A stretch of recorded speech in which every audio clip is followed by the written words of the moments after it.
भूल Bhulaiyaa Hindi novel part 6। Hello India. Hello India. बड़ा को ढेर सारा प्रणाम, छोटा को ढेर सारा प्यार। और मेरे सारे सब्सक्राइबर कैसे हो आप सबको ढेर सारा Ram Ram, Ganpati Bappa Morya. Welcome back to my YouTube channel Simi की डायरी में। सिमी की डायरी ऑफिशियल में आप लोग का ढेर सारा स्वागत है। दोस्तों, इस चैनल पे भूल भुलैया ये मेरा दूसरा हिंदी नॉवल है। पहला हिंदी नॉवल प्यारी बुतनी मैं खत्म कर चुकी हूँ और उसके सारे एपिसोड चैनल पे उपलब्ध हैं। आप चाहे तो उसे देख सकते हैं। और भूल भुलैया का भी 5 पार्ट मैं अब तक रख चुकी हूँ। अब छठा पार्ट में मैं आप लोगों का स्वागत कर रही हूँ। अभी तक आप लोगों ने देखा कि राकेश और राजेश हमशक्ल है, इधर सोनाली और रूपाली भी हमशक्ल है। काफी कंफ्यूजन है, काफी भूल भुलैया है। आपस में चारों एक दूसरे से टकराते रहते हैं और एक दूसरे को अलग अलग समझ के कंफ्यूजन में रहते हैं। और आपस में मिलते जुलते जो है सो राकेश को सोनाली से प्यार हो गया है और राजेश को रूपाली से प्यार हो गया है। रूपाली सेठ लक्ष्मीदास की बेटी है और इसकी परवरिश बाहर हुई है। ये बाहर रह करके पढ़ाई कर रही है, जबकि सोनाली मुंबई में ही एक कॉलेज में पढ़ाई लिखाई कर रही है। राकेश एक मैकेनिक है और राजेश जो है सो सेठ लक्ष्मीदास का ऑफिस ही संभाल रहा है। तो चलिए अब आगे मैं आप लोगों के समक्ष छठे पार्ट में रख रही हूँ कि शाम में जब राजेश रूपाली के कोठी पर आया तो रूपाली अपने कमरे में थी। राजेश सीधे उसके कमरे में चला गया। राजेश बोल रहा है, क्या बात है, आज शाम में भी घर में ही बैठी हो, कहीं बाहर नहीं चलोगी? चलो कहीं बाहर चलते हैं। रूपाली राजेश की आवाज़ सुन करके चौंक पड़ती है और गुस्से में बोलती है, जाओ जाओ, मुझे तुमसे कोई बात नहीं करनी है। तुमने मुझे पहले क्यों नहीं बताया था कि तुम ऑफिस में मेरे पापा के काम की देखरेख के अलावा एक गैरेज में भी काम करते हो? पहले दिन भी तो तुमने मुझसे अपना परिचय एक मैकेनिक के रूप में ही करवाया था, साथ ही रोड छाप मजनू की तरह गलत हरकतें भी की थी, पर अब तो वैसे नहीं दिखते हो। ये सब क्या है, मुझे कुछ समझ में नहीं आ रहा है। राजेश कुछ सोचने लगता है, फिर रूपाली से कहता है, कहीं मेरा कोई हमशक्ल तो नहीं? रूपाली बोलती है कि हाँ, मुझे भी कुछ ऐसा ही लगता है कि शायद वो तुम नहीं हो, तुम्हारा कोई हमशक्ल है। तब तक यशोदा जो है सो चाय नाश्ता लेकर के आ जाती है। यशोदा कुछ सुनती है, कुछ नहीं सुनती है, तो वो पीछे से पूछती है कि क्या बात है, क्या लगता है, क्या बात कर रहे हो तुम लोग? राजेश रूपाली बात को बदल देते हैं, कुछ नहीं मम्मी, बस ऐसे ही। फिर सभी वहीं बैठ करके गपशप करने लगते हैं और चाय पकौड़ा खाने लगते हैं। चाय पीने के बाद राजेश बोलता है कि मैं नीचे हॉल में बैठता हूँ, तुम्हारा इंतजार करता हूँ, तुम तैयार होकर के नीचे आओ, जाओ कहीं बाहर चलते हैं, चलो कहीं थिएटर चलते हैं, कुछ अच्छा सा एक मूवी देखते हैं। रूपाली का मूड ठीक नहीं था, वो बोलती है मुझे मेरा मूड ठीक नहीं है, मैं जाना नहीं चाह रही हूँ। नहीं नहीं, चलो चलो। राजेश के रिक्वेस्ट करने पर रूपाली बोलती है कि अच्छा ठीक है। फिर अनमने ढंग से तैयार होकर के नीचे आ जाती है। इधर राकेश रूपाली की गाड़ी को ठीक करवा करके सीधे सोनाली के घर पहुंचता है। सोनाली गाड़ी देख करके खुश होते हुए बोलती है, अरे आज गाड़ी से आए हो? राकेश बोलता है, ये मेरी नहीं तुम्हारी ही तो गाड़ी है। सोनाली बात को कुछ नहीं समझती और बोलती है, हाँ बात तो तुम सही कर रहे हो, तुम्हारी हर चीज अब मेरी ही तो है, चलो आज इसी में कहीं घूमने चलते हैं। राकेश बोलता है कि मुझे दूसरे की गाड़ी पे घूमना शोभा नहीं देता है। सोनाली उसे मनाते हुए कहती है कि अरे छोड़ो ना, चलो ना चलते हैं, गुस्सा क्यों हो रहे हो? फिर कहती है कि तुम बैठो, मैं तैयार होकर के आती हूँ। सोनाली आज पहली बार जा करके मॉडर्न ड्रेस पहनती है और तैयार होकर के आ जाती है। राकेश उसे देख करके मुस्कुरा उठता है और कटाक्ष भरी मुस्कुराहट मुस्कुरा के बोलता है, ओ तो तुमने ये ड्रेस पहन लिया? सोनाली बोल रही है कि हाँ पहली बार पहना है, कैसी लग रही हूँ? राकेश बोलता है, अच्छा पहली बार पहनी हूँ? झूठ बोलना तो कोई तुमसे सीखे। सोनाली कुछ नहीं समझ पाती है, बोलती है अच्छा अच्छा चलो मूड ठीक करो, चलो चलते हैं। राकेश और सोनाली भी गाड़ी पर बैठ करके निकल जाते हैं। इसे संयोग कहिए या महज एक इत्तेफाक कि राजेश तथा राकेश के और इधर सोनाली और रूपाली दोनों के ड्रेस आज बिल्कुल एक समान होते हैं और संयोग से दोनों एक ही थिएटर में, एक ही हॉल में सिनेमा देखने जाते हैं। राकेश टिकट लेकर के आता है। उस समय सोनाली टॉयलेट चली गई थी, जिससे वह रूपाली को सोनाली समझ लेता है और रूपाली उसे राजेश समझ लेती है और हॉल के अंदर दोनों चले जाते हैं। इधर राजेश टिकट लेने के पहले टॉयलेट घुसा था। वो टिकट लेकर के जब वापस आता है तब तक सोनाली भी टॉयलेट से बाहर आ जाती है। सो वो सोनाली को रूपाली समझ लेती है और सोनाली राजेश को राकेश समझ लेती है। फिर उसके साथ हॉल के अंदर चली जाती है। काफ़ी भूल भुलैया हो जाती है। अब जो है सो राकेश रूपाली के साथ है और राजेश जो है सोनाली के साथ है। राकेश का मूड ठीक नहीं था, इधर रूपाली का भी मूड ठीक नहीं था, सो दोनों चुपचाप बैठ के सिनेमा देखने लगते हैं। इधर सोनाली भी खुश थी और राजेश भी खुश था। सिनेमा से बाहर आकर के दोनों घर की ओर चल पड़ते हैं। राजेश सोनाली को रूपाली समझ करके सेठ लक्ष्मी दास के बंगले के पास अपनी गाड़ी को रोक देता है और उसे उतर जाने को कहता है मैं जल्दी में हूँ, अभी अंदर नहीं आ सकता, सवेरे फिर मिलेंगे। सोनाली कुछ समझ नहीं पाती है, कुछ कहना चाहती है पर सोचती है कि गाड़ी शायद दूसरे की होगी, इसे देनी होगी, इसलिए शायद ये ऐसा बोल रहा है, शायद इसलिए उतरने के लिए बोल रहा है। वो बोली कोई बात नहीं है, ठीक है। राजेश उसे बाय कह करके आगे निकल जाता है। सोनाली वहां से टैक्सी लेकर के अपने घर चली जाती है। इधर राकेश गाड़ी में सारे रास्ता चुप रहता है।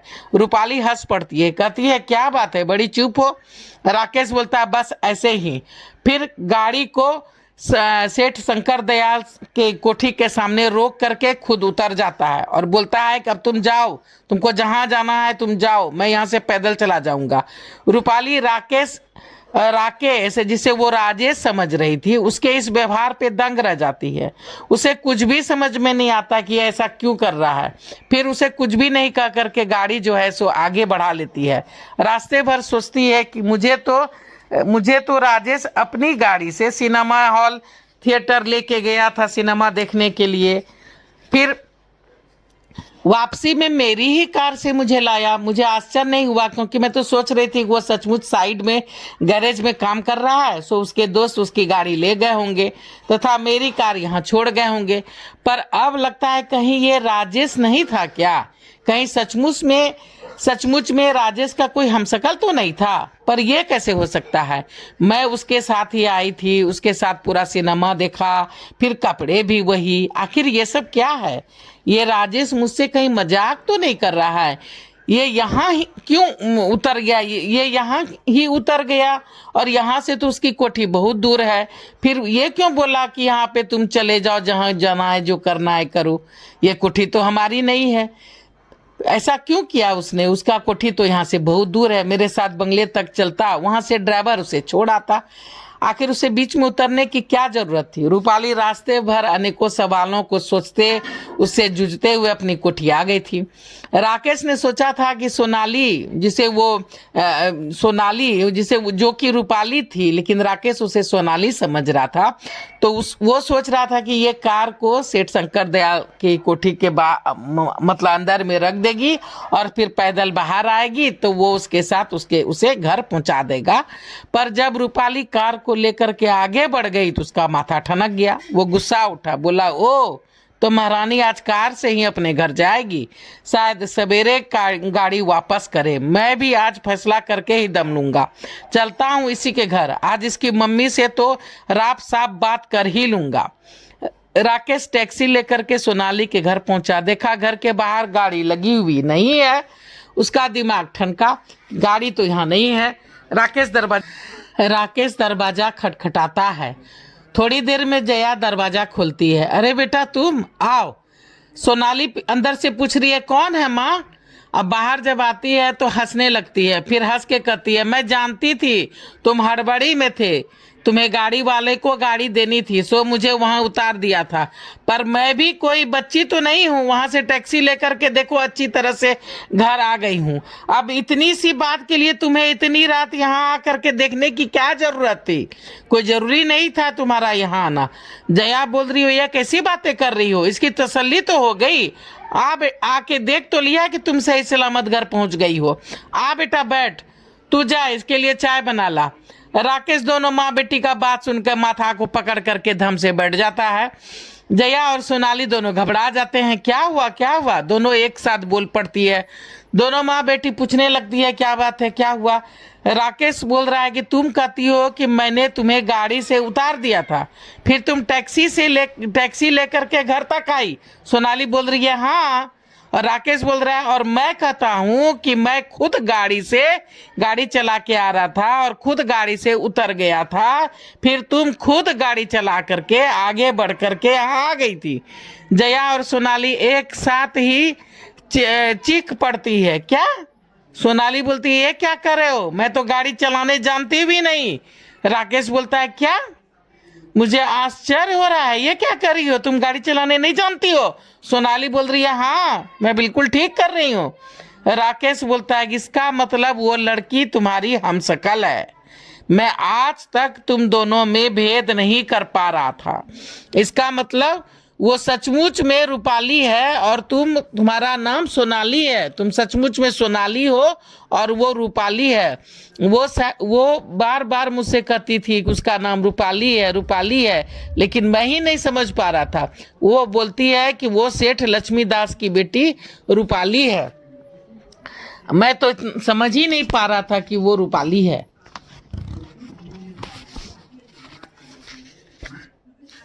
जया बोल रही है क्या तुम्हें कभी ऐसा उसने बताया था। राकेश बोल रहा हाँ उसने मुझसे कई बार कहा था कि मैं रूपाली हूँ सेठ लक्ष्मीदास की बेटी, पर मैं सोचता था कि ये झूठ बोल रही है।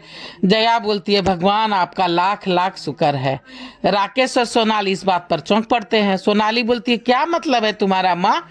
जया बोलती है रूपाली तुम्हारी ही जुड़वा बहन है, तुम्हारी जुड़वा बहन है बेटी। तुम्हारे पिताजी सेठ शंकर दयाल के फैक्ट्री में मजदूर थे, ठेले पर सामान लाद करके इधर उधर एक बाट से दूसरे बाट में पहुंचाते थे।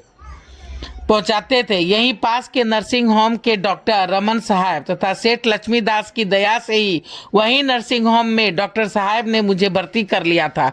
मुझे जुड़वा बेटी हुई थी, पर तेरे पिता ने गरीबी के डर से एक बेटी डॉक्टर रमन के हवाले कर दिया था। फिर कसम खाई थी कि किसी को भी नहीं बताऊंगा, पर मरते समय उनसे नहीं रहा गया था। एक तो उस बच्ची की ममता तथा दूसरा उनका बेटा को उन्हें बेटा का बहुत शौक था जो कि मैं पूरा नहीं कर सकी।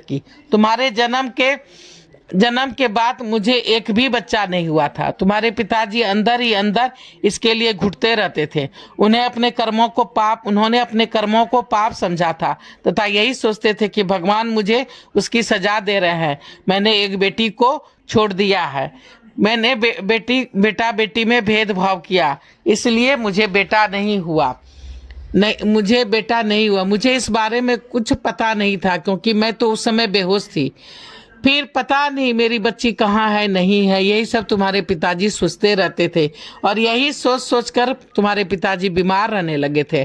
पर कसम की वजह से मुझसे कुछ भी नहीं बताया था। उन्होंने कसम लिया था कि वो कभी किसी को कुछ नहीं बताएंगे, यहाँ तक कि मुझे भी नहीं बताएंगे। आखिर उनकी बीमारी जो है उनकी जान लेकर के ही गई, पर मरने से पहले उन्होंने अपने कसम को तोड़ दिया और मुझसे सब कुछ अपना दिल का बात बता दिया कि मुझे जुड़वा बेटी हुई थी और एक बेटी उसने डॉक्टर रमन को दे दिया है। तुम्हारे पिताजी अपना दिल हल्का करके इस दुनिया से चले गए थे और हम दोनों माँ बेटी को अकेला छोड़ दिया था। हम दोनों माँ बेटी इस दुनिया में अकेले रह गए। सेठ शंकर दयाल अच्छे इंसान हैं, सो मुझे अपनी हवेली में भी काम पे रख लिया था। साथ ही ये क्वार्टर तथा तुम्हारे पिताजी की आधी तनख्वाह वो अभी तक देते रहे हैं। क्वार्टर भी हम लोगों को अभी तक रहने के लिए दिए हुए हैं। तुम्हें तो अपना बेटी की तरह ही समझते हैं। सोनाली तथा राकेश दोनों दंग रह जाते हैं सारी बातें सुनकर। राकेश थोड़ी देर के बाद चला जाता है। इधर राजेश अपनी गाड़ी को खड़ी करके सीधे अपने कमरे में जाता है। जल्दी से फ्रेश होकर के डाइनिंग टेबल पर आता है तो देखता है कि उसके डैड डॉक्टर रमन बैठे अखबार पढ़ रहे हैं। राजेश बोलता है सॉरी डैड, थोड़ी देर हो गई, आपको इंतजार करना पड़ा। रमन बोलता है कोई बात नहीं, पर अब तक थे कहाँ। राजेश शर्माता हुआ बोलता है वो थोड़ा रूपाली के साथ पिक्चर देखने चला गया था। डॉक्टर रमन मुस्कुरा के रह जाते हैं। हाँ अच्छी लड़की है, सोचता हूँ अब तुम दोनों की शादी जल्दी ही कर दूं। राजेश सिर्फ मुस्कुरा करके रह जाता है। तो देखिए दोस्तों, मैं भूल भुलैया का हिंदी उपन्यास जो भूल भुलैया है उसका 6ठा भाग मैं अब यहीं पे समाप्त करती हूँ और अगला भाग लेकर के फिर मैं आप लोगों के समक्ष आऊँगी। तो प्लीज़ मुझे सपोर्ट कीजिए, आप लोगों की सपोर्ट की बहुत ज़्यादा ज़रूरत है। आप लोग मुझे कोऑपरेट कीजिए। मेरे चैनल्स को लॉन्च किए हुए साल भर से ऊपर हो गए हैं और 100 से ऊपर वीडियो मैं इसमें डाल चुकी हूँ। और भी ज़्यादा वीडियो हो जाते हैं, लेकिन बहुत दिन तक मैंने इस पे काम नहीं किया था, काम करना छोड़ दिया था। बहुत दिनों के बाद से फिर से इस पे काम करना स्टार्ट किया और वीडियो डालना स्टार्ट किया है। तो चलिए सपोर्ट कीजिए, और सपोर्ट करने के लिए सबसे पहले सब्सक्राइब कीजिए, कमेंट्स कीजिए, लाइक कीजिए, शेयर कीजिए, बेल का बटन जरूर दबाइएगा, ताकि जब जब मैं वीडियो डालूंगी तो आप लोग को नोटिफिकेशन मिलेंगे। अब मैं अपनी वाणी को यहीं पे विराम देना चाहती हूँ। जय भोलेनाथ, हर हर महादेव। और आप लोग का ढेर सारा थैंक्स कर रही हूँ वीडियो को देखने के लिए और सपोर्ट कर